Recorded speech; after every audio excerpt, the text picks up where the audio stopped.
साथियों, ट्रंप साहब ने भारतीय वस्तुओं पर टैक्स बढ़ा दिया है, 50% कर दिया है, बौखला गए हैं। जब भारत सरकार ने जो एग्रीकल्चर सेक्टर था उसमें उनकी बात नहीं मानी तो वो बौखला गए हैं। और मोदी जी कह रहे हैं कि हमें भारी कीमत चुकानी पड़ेगी। सबसे पहले बात तो हम ये है कि भारत सरकार का धन्यवाद करते हैं कि जिन्होंने स्टैंड दिखाया है। और रही कीमत चुकाने वाली बात, कीमत चुकाने के लिए तो पूरा देश तैयार है, कुछ फर्क नहीं पड़ता इन चीजों से, बल्कि दम दिखाना चाहिए आपको, और दम दिखाना चाहिए। हम तो ये कहेंगे जितना आप दम दिखाओगे उतना अमेरिका का दिमाग ठीक हो जाएगा। जो अमेरिका की कंपनियां भारत में काम कर रही हैं, कई कंपनियां हैं जो भारत में काम कर रही हैं अमेरिका की, और पूरे बाजार के ऊपर कब्जा कर रही हैं। मैं तो कहता हूं उनको भगाइए भारत से। जब वो हमें बर्बाद करने पे तैयार है तो हम उनकी क्यों लिहाज करें? क्यों उनकी कंपनियों को जगह दे रखी है हमने?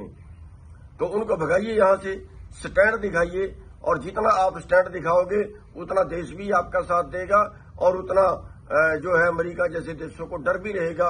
ये तो आगे के लिए कभी भी हमें डराएंगे धमकाएंगे। तो हम माननीय मोदी जी से ये कहेंगे कि पूरा देश इस मामले में अमेरिका के विरुद्ध आपके साथ में है। और मैं तो ये कहूंगा कि भारतीय लोगों को अमेरिका की कंपनियों का सामान भी खरीदना बंद कर देना चाहिए, और सरकार को भी ये स्टैंड लेना चाहिए कि जो वहां की कंपनियां हैं उनको यहां से भगाएं, उल्टा उनकी सपोर्ट ना करें। जैसे हमने ग्रोंडा में देखा है, उनके 3 मॉल खुले हैं, मैकडे का है और KFC का है, एक और है, तीनों एक जगह पे है। उनको स्पेशल कट दे दिया गया जीटी रोड में, कानून तोड़ के। क्यों दे दिया गया? हम उनकी क्यों सपोर्ट कर रहे हैं?